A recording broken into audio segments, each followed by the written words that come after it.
Hey, I'm here to talk about my poetry book. So, the main inspiration for this came from a few songs like Frank's Wild Years by Tom Waits and Synchronicity 2 by the Police.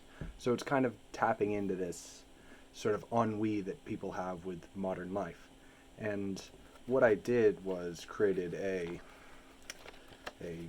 accordion book that has all the pages covered with these panels, and inside you have my poems written on the ceilings and other blank spaces with just these kind of pop up features, so you can just kind of have a little fun exploring this thing. It's one thing I like about it. Like, you got to put in a little effort, flip around. It's an interactive kind of experience. And so the way this was done is I kept it fairly simple, kept things mostly white, but just colored in certain features like everything behind these doors with colored pencils, or just kind of shaded in the edges to give that effect.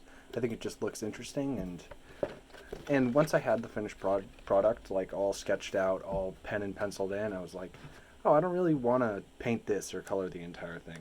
I think it might be interesting if I just keep things a little more simple. Like, I still have all my doors on there. That process was a little difficult, getting those papers cut so everything was just the right size. And you can go through here, see all these beautiful little scenes, everything drawn with a single point perspective.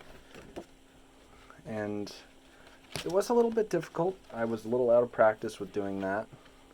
Like, you have here my bedroom here. I'm proud of how that bed turned out, but you can see how there's kind of a consistent fade out in sizing with that. Like, the shape is just right. Got my big middle page in the middle of everything. And so the front half of this book, everything that you've seen, takes place in one apartment. And one thing that I'm very proud of is that if you go through these, you can actually open every one of the doors or one of the panels in it and see into the next room, which I think is pretty cool. Fold over. And, on that same note, I didn't talk about the inside and outside. So it's just bound on cardboard because I needed something stiff. And if you wanted to, you could stand this thing up on these and have it kind of spread out so you get a full circle of the book, which is a little interesting. Might have been a little more interesting if I painted it, but I don't know, we'll see. So the cover is from another sketch that you can see the kind of floorboards in and line work there. And that's just kind of fits with the art style that's in the rest of the book. On the back, I kept it simple with just a sheet of loose leaf that I attached to it to kind of add a DIY notebooky feel with Harry Wardwell made this, because believe it or not, Harry Wardwell made this. Also along here in the back half, we go to different places like a convenience store, and I think this is my favorite cutaway here. You can open it, see into a little cooler fridge right there, an office. In a second I'll read this poem to you. I'll try to storybook it, but I'm no elementary school teacher. I don't have that skill set. And here's might be my two proudest sketches in here. So we have two parts of a theater in this one. And in this, you have this kind of grand entryway. There's a lot of details in there. I'm very happy with how that came out, how the stairs look and everything.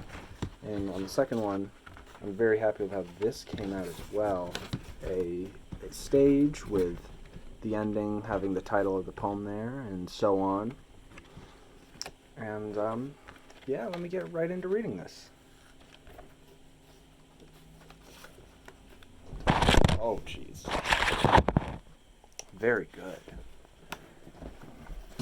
So, a nondescript return to an undistinguished hall, where the unremarkable plaster cracks off the unexceptional walls, a palace of the mundane, a respite for the usual soul.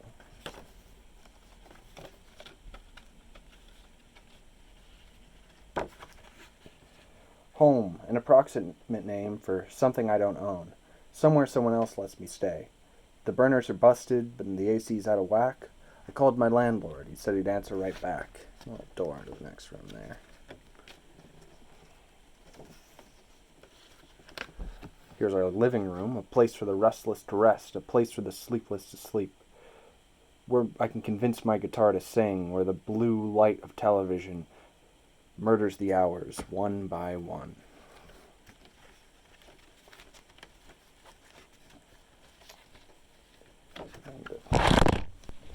Can you believe that? Most of the hours spent here time traveling to tomorrow, so that I can start it over again. A waste of space, if you ask me. The bed should be chopped and thrown in the street. Then I'll have the space to rest. And here's my kind of middle centerfold here. Just a little view you're getting outside. And this poem is actually just a shopping list, which, I don't know, I thought it was a neat idea. Shopping list. Stick of butter, can of chili, Cheez-Its, non-dairy cream, eggs, cheese, Pepsi, 18 of Coors, no dream. And here's an office here. Coming on time, get in the chair, access the files, monitor accounts. Through tempered glass, watch day turn into night.